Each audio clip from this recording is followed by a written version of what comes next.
नमस्कार, मैं रहमान सिंह बारी। आज के इस बुलेटिन में बात होगी ममता बनर्जी के दो टूक से खतरे में पड़े इंडिया गठबंधन की। भारत जोड़ो न्याय यात्रा पर हुए हमले के बाद मचे सियासी घमासान की। अयोध्या में राम मंदिर प्राण प्रतिष्ठा को लेकर चल रही भव्य तैयारियों की और अंतिम दौर की। और अंत में बात होगी ईरान और पाकिस्तान के बीच लगातार बढ़ते हुए तनाव की। शुरुआत करते हैं आज के सबसे बड़ी खबर से। इंडिया गठबंधन तमाम आशाओं के साथ इंडिया गठबंधन बना था उस और देशवासियों के सामने इंडिया गठबंधन को इस प्रकार से पेश किया गया था कि ऐसा लग रहा था कि केंद्र सरकार को उखाड़ फेंकने में इस बार इंडिया गठबंधन सफल साबित होगा। भाजपा भी लगातार इसे लेकर चिंता में थी कि अगर इंडिया गठबंधन आखिर तक रह गया तो इससे समस्या खड़ी हो सकती है। हालांकि ये बड़ा सवाल था कि इंडिया गठबंधन जो है वो लोकसभा चुनाव तक बचा भी रहेगा या नहीं बचा रहेगा, या फिर अगर रह भी गया और एकजुट होकर लोकसभा चुनाव लड़ भी लिए तो लोकसभा चुनाव के बाद क्या इंडिया गठबंधन बना रहेगा या फिर इसके घटक दल टूट कर इधर उधर बिखर जाएंगे।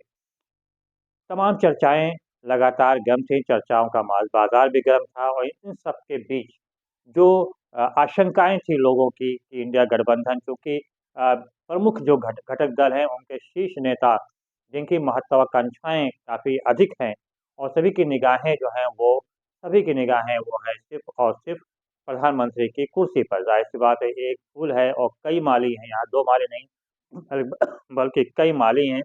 इसके अलावा अगर देखा जाए तो एक अनाज पर बीमा वाली जो कहावत है वो भी इंडिया गठबंधन पर साबित हो रही है। और इसी को देखते हुए बीते दिनों से कई दिनों से लगातार एक बात सामने आ रही है कि बिहार के मुख्यमंत्री नीतीश कुमार एनडीए में फिर से शामिल हो सकते हैं। गृह मंत्री अमित शाह का बयान और उसके बाद फिर बिहार के भाजपा प्रदेश अध्यक्ष के बयान के बाद ये अटकलों का दौर भी तेज हो गया। हालांकि बीते दिनों ही लालू प्रसाद यादव और तेजस्वी यादव सीएम के घर पहुंचकर सीएम से मुलाकात भी किया था, नीतीश कुमार से मुलाकात किया था और नीतीश कुमार मुस्कुराते हुए बाहर आए भी थे। हालांकि तब भी अटकलों का बाजार गर्म था। आज भी अटकलों का बाजार लगातार गर्म है और ये तमाम अटकलें लगाई जा रही हैं कि नीतीश कुमार कभी भी इंडिया गठबंधन से अलग हटकर वो एनडीए में शामिल हो सकते हैं। अगर ऐसा होता है तो बिहार की सरकार जो है, जो कि महागठबंधन के सहारे चल रही है, वो सरकार गिर भी सकती, क्या गिर जाएगी।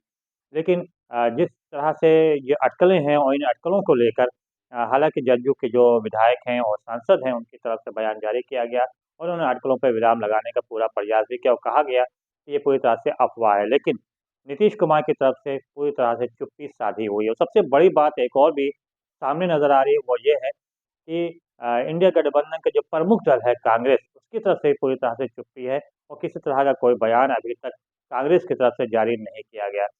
भारत जोड़ो न्याय यात्रा के पहले जिस प्रकार से कांग्रेस पार्टी के राष्ट्रीय अध्यक्ष हो मल्लिकार्जुन खड़गे या फिर कांग्रेस पार्टी की जो कमेटी बनी है शीर्ष रैंक को लेकर जितना सक्रिय थी, भारत जोड़ो न्याय यात्रा के पश्चात वो काफ़ी ढीले पड़ गए हों। अभी फिलहाल पूरी तरह से शांति व्यवस्था बनी हुई है। ऐसे में एक ये भी चर्चाओं का बाजार गर्म है कि कांग्रेस पार्टी जिस तरह से भारत जोड़ो न्याय यात्रा को अपार जन समर्थन मिल रहा है।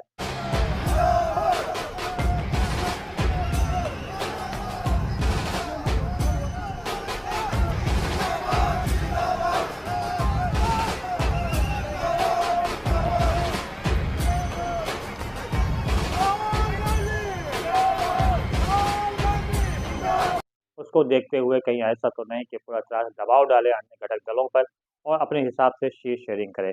बहरहाल इन सब भारी अटकलों के बीच ममता बनर्जी जो कि पश्चिम बंगाल के मुख्यमंत्री हैं, उनके दो टूक ने इंडिया गठबंधन को खतरे में डाल दिया है। ममता बनर्जी ने सीधे तौर पे कहा है कि यदि टीएमसी जो कि इंडिया गठबंधन का प्रमुख दल है, इसकी अगर दरकिनार किया जाता है या इसकी उपेक्षा की जाती है तो ये सही नहीं है। और उन्होंने सीधे तौर पे कहा कि जिस प्रकार से उपेक्षा की जा रही है वो पूरी तरह से गलत है। और उन्होंने ये भी कहा कि अगर इंडिया गठबंधन ने शीघ्र ही शीर्ष को लेकर मामले को नहीं सुलझाया तो फिर वो अकेले ही पश्चिम बंगाल के सभी लोकसभा सीटों पर चुनाव लड़ेंगे। उनके इस बयान के बाद इंडिया गठबंधन में खलबली मच गई, तो वहीं भारतीय जनता पार्टी में खुशी भी है, अंदर ही अंदर खुश भी है कि अगर इंडिया गठबंधन टूटता है तो इसका सीधा लाभ भारतीय जनता पार्टी को मिलने जा रहा है। फिलहाल सबकी निगाहें जो हैं वो अभी ममता बनर्जी और नीतीश कुमार पे लगी हुई हैं कि कब और किस तरह से वो पलटी मारते हैं। बहरहाल निगाहें तो इस वक्त सबकी अरुणाचल प्रदेश से असम में फिर से शामिल हो रही भारत जोड़ो न्याय यात्रा पर भी, जहाँ पर एक दिन पहले रात में भारत जोड़ो न्याय यात्रा पर हमला हुआ था। आरोप कांग्रेस की तरफ से लगाया जा रहा है कि भारतीय जनता पार्टी के कार्यकर्ताओं ने हमला किया है, पत्थरबाजी किया, पोस्टर फाड़ दिए और वाहनों पर भी हमला किया और शीशों को तोड़ा गया। हालाँकि इसके पश्चात राहुल गांधी ने सीधे तौर पे कहा कि चाहे जितना हमला कर लिया जाए, जितना दबाव डाल दिया जाए, लेकिन उनका भारत जोड़ो न्याय यात्रा जो है, वो रुकने वाली नहीं है, वो लगातार आगे बढ़ती रहेगी। उसके बाद आज अरुणाचल प्रदेश में शामिल हुए। अरुणाचल प्रदेश के पश्चात फिर से असम में जा रहे हैं। भारत जोड़ो न्याय यात्रा पहुँच गई है। यहाँ पर 25 जनवरी तक ये भारत जोड़ो न्याय यात्रा रहेगी। और कांग्रेस तरफ से सीधे तौर पे ये आरोप लगाया जा रहा है कि असम में जिस प्रकार से भारत जोड़ो न्याय यात्रा को अपार जन समर्थन मिल रहा है, उससे वहाँ के मुख्यमंत्री पूरी तरह से बौखला गए हैं और कांग्रेस पार्टी ने खासतौर से राहुल गांधी ने वहाँ के मुख्यमंत्री की जो पोल खोली है और भ्रष्टाचार का आरोप लगाया है, उस भ्रष्टाचार के आरोप से चारों तरफ से घिर चुके हैं। इसको लेकर गृह मंत्री का भी एक बयान आया। हालांकि गृह मंत्री सीधे तौर पे कहा कि वो इस बारे में कोई कुछ कहना नहीं चाहते हैं। उनसे जब सवाल किया पत्रकार ने कि क्या असम के मुख्यमंत्री भ्रष्टाचार में लिप्त थे या लिप्त हैं, इस पर गृह मंत्री ने कहा कि हम इसका कोई जवाब नहीं देंगे। बहरहाल उनकी इस चुप्पी से भी ये संकेत मिलता है कि अब वो भी असम के मुख्यमंत्री को भ्रष्टाचारी मानते हैं। बहरहाल फिलहाल आरोप प्रत्यारोप का दौर गर्म है और इन्हीं आरोप प्रत्यारोप के गर्मी के बीच में सबसे बड़ी बात ये है कि बस अब इंतज़ार भी खत्म होने वाला है और अयोध्या में राम मंदिर प्राण प्रतिष्ठा का कार्यक्रम 22 जनवरी यानी कि कल आयोजित होने जा रहा है। इस समारोह को भव्य बनाने के लिए तैयारियां भी पूर्ण कर ली गई हैं। सुरक्षा व्यवस्था भी कड़े कर दिए गए हैं। अयोध्या की तरफ जाने वाले प्रत्येक मार्ग को सील कर दिया गया है। अब किसी भी छोटे बड़े वाहन को भी अंदर नहीं जाने दिया जा रहा है। ये सुरक्षा व्यवस्था के लिए है, क्योंकि 2 दिन पहले ही 3 संदिग्धों को एटीएस ने गिरफ्तार भी किया था और उनके द्वारा बड़े घटना को अंजाम देने की कोशिश की बात भी सामने आ रही थी। इसको देखते हुए अयोध्या को पूरी तरह से छावनी में भी तब्दील किया गया है। चारों तरफ सुरक्षा व्यवस्था को मजबूत कर दिया गया है, लेकिन इन सबके बीच भव्य सांस्कृतिक भव्य समारोह को लेकर भी तैयारियां जोर शोर से चल रही हैं। और 22 जनवरी को ही प्रधानमंत्री नरेंद्र मोदी का कार्यक्रम की भी घोषणा हो गई है। प्रधानमंत्री नरेंद्र मोदी सुबह 10 बजे लगभग पहुंचेंगे एयरपोर्ट पे। उसके बाद सरयू वहाँ स्नान करेंगे। स्नान करने के पश्चात वो प्रतिष्ठा कार्यक्रम में भागीदारी करेंगे। उसके बाद जनसभा को भी वहाँ पर संबोधित करेंगे, जो कि समारोह है वहाँ पर। बहरहाल इसे लेकर पूरी तरह से तैयारियां, सभी की निगाहें जो है प्राण प्रतिष्ठा कार्यक्रम को लेकर हैं और इसके एक दिन पहले ही सभी मंदिरों में हवन पूजन भजन कीर्तन का कार्यक्रम भी शुरू हो चुका है। धार्मिक अनुष्ठान शुरू हो चुके हैं और इसको लेकर काफ़ी उत्साह का माहौल है। समूचा देश इस वक्त राममय हो चुका है। न सिर्फ अयोध्या बल्कि अयोध्या के इर्द गिर्द के जनपद पूरी तरह से भगवा झंडों से जगमग हो गए हैं।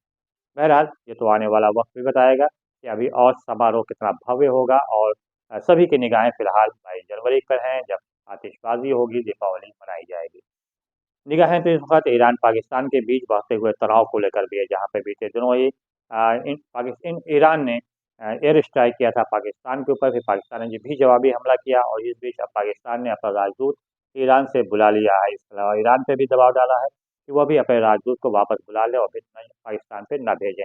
बहरहाल लोग दोनों देशों के बीच तनाव लगातार बढ़ रहा है और इस बढ़ते हुए तनाव का सीधा लाभ अमेरिका अब उठाना चाहता है। ज़ाहिर-सी बात है, क्योंकि इज़राइल और हमास युद्ध में अमेरिका बुरी तरह से फँस चुका है। ऐसे में वो ईरान और पाकिस्तान के बीच जंग कराकर वहाँ से ध्यान जो है वो इधर लाना चाहता है। बहरहाल देखना ये होगा कि आखिर ये क्या जंग होती है या फिर अन्य जो देश हैं वो मध्यस्थता करके इसके ऊपर किसी प्रकार की रोकथाम भी करते हैं। फिलहाल बस बारी को दीजिए इजाज़त। बहुत-बहुत धन्यवाद। जय हिंद, जय भारत। Yeah.